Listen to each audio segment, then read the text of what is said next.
नमस्कार किसान भाइयों, एमडी किसान पॉइंट यूट्यूब चैनल में आपका स्वागत है। किसान भाइयों, इस बार धान की पैदावार की बात करें तो रिकॉर्ड स्तर पर पैदावार होने का अनुमान लगाया गया है। हालांकि भारत सरकार ने चावल निर्यात पर जो प्रतिबंध थे उसे हटा दिया है और अंतर्राष्ट्रीय मार्केट में भारतीय चावल की ज़बरदस्त डिमांड भी देखने को मिली है। लेकिन अंतर्राष्ट्रीय स्तर पर स्टॉक लगातार बढ़ता जा रहा है। ऐसे में अगर अंतर्राष्ट्रीय स्तर पर चावल की कीमतों में गिरावट होती है तो उसका सीधा असर भारतीय धान पर भी होगा। विशेषज्ञों का कहना है कि प्रमुख आयातक देश द्वारा आयात नियमों में थोड़ी सख्ताई की गई है, जिससे कि धान कम से कम आयात हो। दुनिया के बड़े चावल उत्पादक भारत के किसानों को थाईलैंड और वियतनाम जैसे देशों से लगातार प्रतिस्पर्धा का भी सामना करना पड़ रहा है।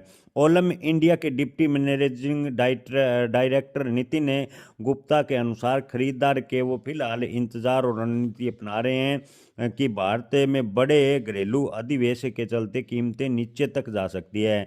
जी हाँ किसान भाइयों, भारत सरकार द्वारा निर्यात बढ़ाने का पूरा प्रयास किया जा रहा है, लेकिन अंतर्राष्ट्रीय स्तर पर अगर चावल की कीमतें देखें तो चावल की कीमतों में दबाव देखने को मिला है। पिछले दिनों जो धान के भाव में एक आध वैरायटियों में तेजी बनी थी, उसके प्रमुख पीछे कारण बताया जा रहा है कि अंतर्राष्ट्रीय मार्केट से चावल की कीमतों में सुधार हुआ था और भाव में तेजी बनी थी। कृषि मंत्रालय के अनुमान के मुताबिक 2026 के सीजन में भारत का मानसून आधारित धान यानी जो अब तक निकाला गया धान वो 124.5 मिलियन टन तक पहुंच गया और फसल अगर पूरी निकलेगी तो उत्पादन जबरदस्त होने का अनुमान अभी लगाया जा रहा है।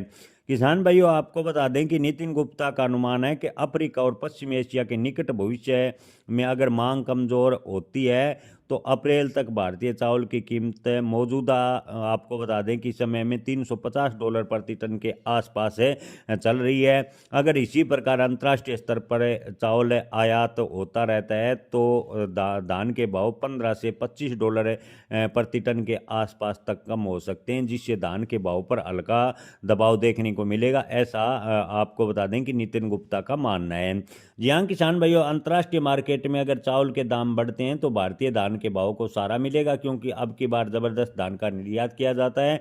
वहीं अंतर्राष्ट्रीय मार्केट में चावल के अगर डिमांड कमज़ोर होती है, भाव कम रहते हैं तो भारतीय धान के भाव डाउन होंगे।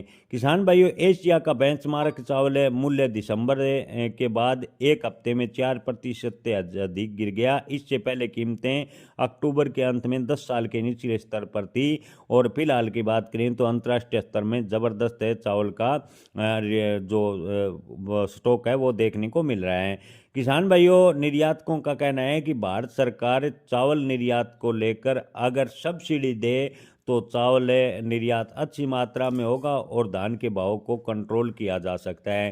किसान भाइयों, अगर सरकार चावल निर्यात पर सब्सिडी देती है और धान निर्यात अच्छी मात्रा में होता है तो चावल के भाव में जो गिरावट की संभावना है उसके मद्देनज़र धान के भाव में जो गिरावट का दबाव बनेगा उसे रोकने में मदद मिलेगी, ऐसा निर्यातकों का कहना है।